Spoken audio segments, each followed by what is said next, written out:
hablan, y por eso lo importante de las cifras. Pero además de esto, nos llega un mensaje que lo quiero leer. La pandemia afectó a todos más en la emocional y es una triste realidad que busquen el suicidio como salida. Como persona, amiga, familia, siempre ayuden y escuchen a una persona que necesita de ustedes. Este mensaje nos llegaba recién, ¿no? En torno al tema de los suicidios.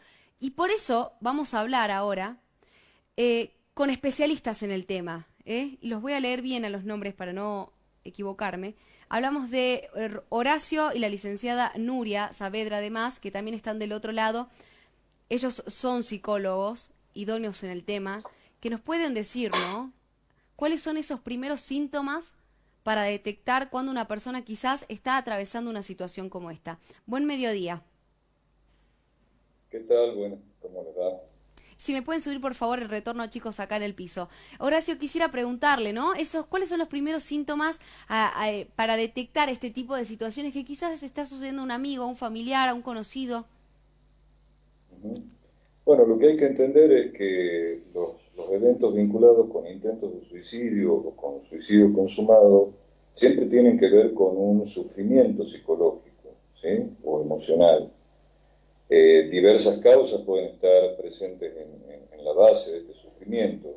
Lo importante es tener la suficiente empatía y la suficiente atención en el otro para darnos cuenta de que está efectivamente sufriendo, que no es una cuestión de que se hace, que finge o de no dar importancia a los signos, a las señales.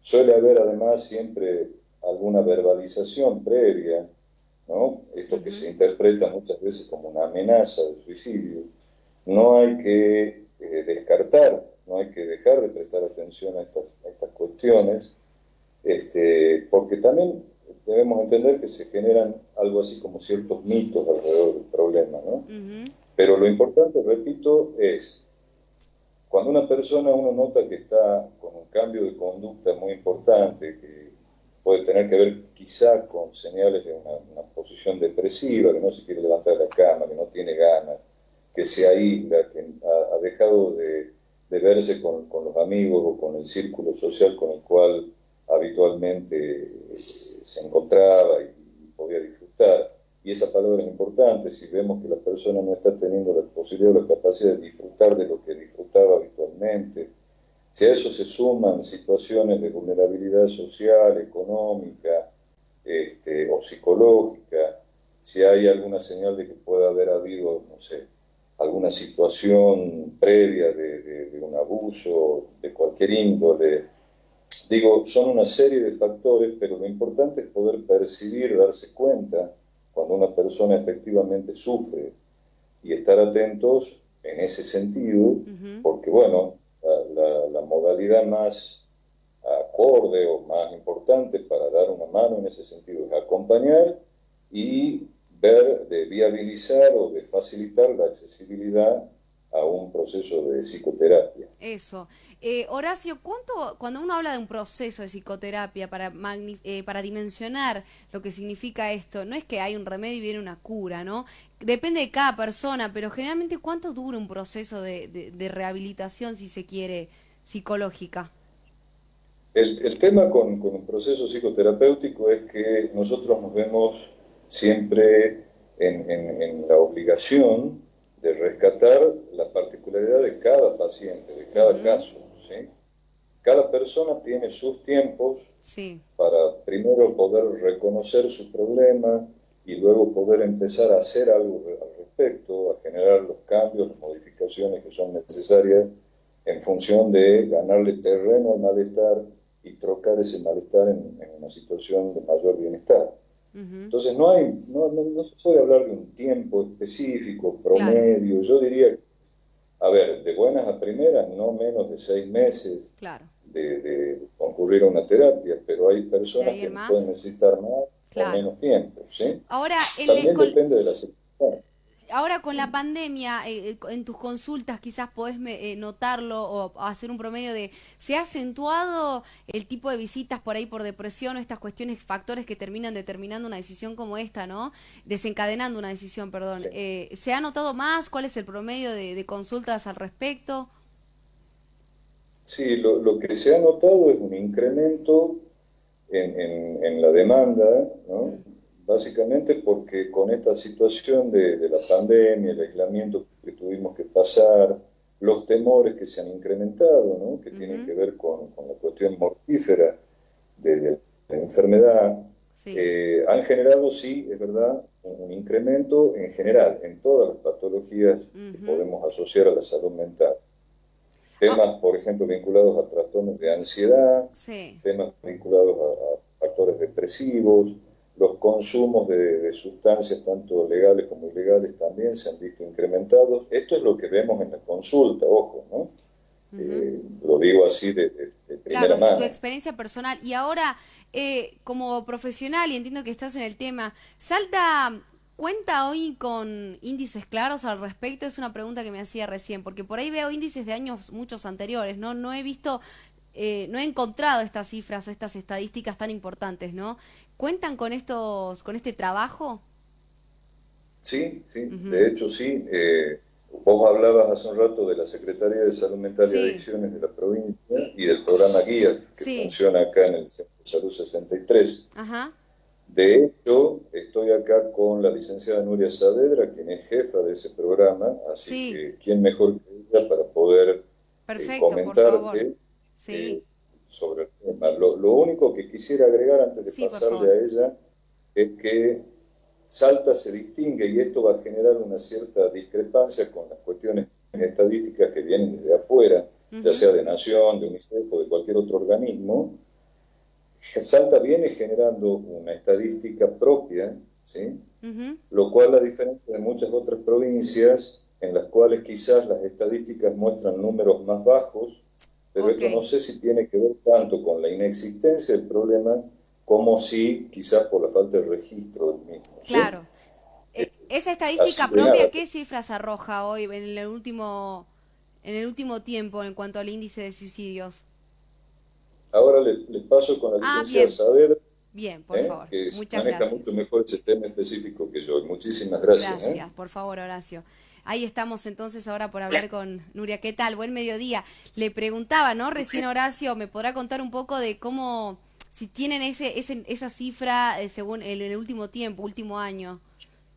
Sí, en principio me gustaría contar un poco sobre el programa y también cuál es la función de la vigilancia epidemiológica, Sí, porque nosotros tenemos como dos funciones que me parece que se desprenden de la vigilancia. ajá, La primera tiene que ver con un resultado que se ha dado en el año 2018 de aprobar por resolución ministerial esta vigilancia.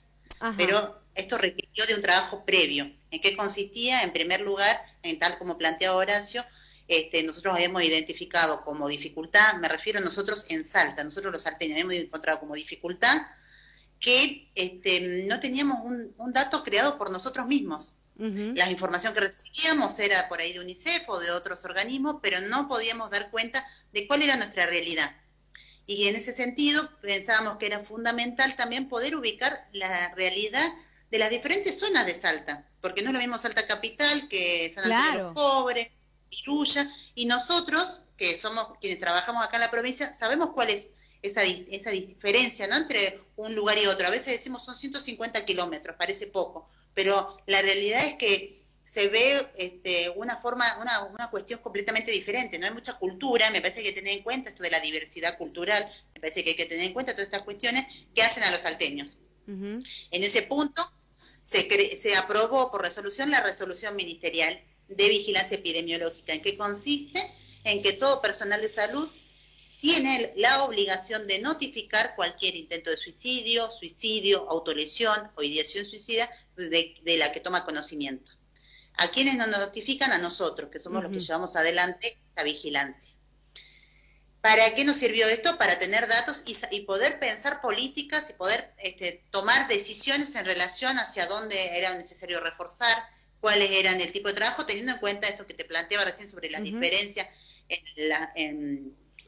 claro, las diferencias culturales, también incluir a los actores, ¿no?, en estas Sí, diferentes respuestas que podían dar. Y así es como hemos estado haciendo.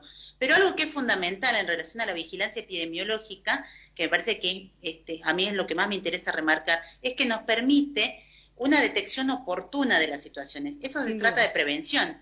prevención secundaria en la medida en que cuando tomamos conocimiento de un intento de suicidio se puede intervenir lo antes posible. Bien.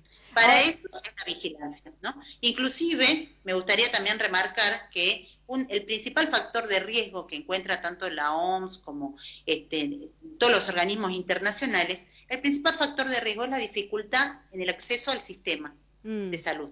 Es decir, una persona que ha pasado por alguna situación, esto que comentaba Horacio, algún sufrimiento, podríamos decir, que no tenga la posibilidad de acceder al sistema. A través de la vigilancia epidemiológica y a través de este tipo de charlas que tenemos, estos debates que se arman en los medios, que me parece que están muy bien de parte de ustedes, que la gente conozca a dónde recurrir, creo que ese factor de riesgo, esa barrera que se presenta hacia el sistema, se va disminuyendo. ¿Sigue siendo un denominador común el tema de los adolescentes en estos registros propios que han logrado estructurar?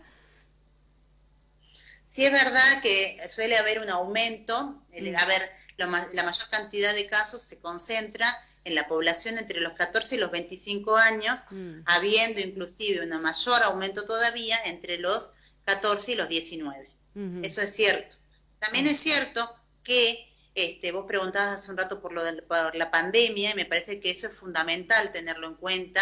La realidad es que venimos de un año de mucho miedo. Sí. Y inclusive podríamos decir hasta miedo para consultar en los hospitales, ¿no? Sin duda. Al médico, de salir. Bueno, más allá de que en algún momento ha sido una indicación, también es cierto que ha bajado mucho la demanda.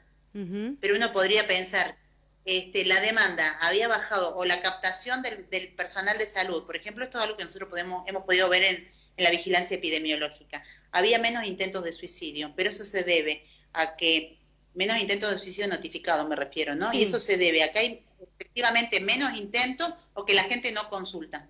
Claro, qué pregunta, ¿no? Entonces, esto nos llevó a nosotros a generar, a través de la vigilancia epidemiológica, pensar estrategias para acercar nuevamente a la gente hacia el sistema de salud. Yo recién pasaba los datos, ¿no? Sí, en la calle Sarmiento, pasaba un número de teléfono. Para redondear, por favor, licenciada, yo me gustaría preguntarle qué claves, así como se le he preguntado, qué cosas quizás no se deben hacer, más que las cuales sí. Le cambio la pregunta, ¿qué cosas no hacer al momento de quizás detectar una situación como esta, que pueda quizás terminar por dar un empujón a la persona que está en un mal momento? Bien, yo creo que en principio, mira, esto es algo que nosotros vemos en la clínica misma, en las entrevistas. Sí. Me parece que es fundamental no subestimar. Okay. Hay un mito que no es real, es realmente un mito, digamos, que dice que quien amenaza no lo realiza. No es cierto.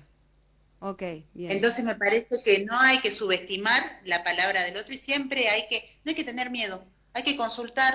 Nosotros en realidad, que se entienda que trabajamos, esto también me interesa dejarlo marcado, nosotros trabajamos en coordinación con el servicio de emergencia del 911, el servicio de emergencia tiene un área de psicología específica que trabaja las 24 horas, uno llama por teléfono, solicita hablar con un psicólogo y puede acceder al servicio de psicología del 911. Bien, perfecto. Ellos son los grandes derivadores, posteriormente nos derivan y nosotros hacemos el seguimiento porque como decíamos, tenemos un horario acotado. Sin embargo, el servicio de psicología 911 funciona a las 24 horas. Buen dato, ¿eh?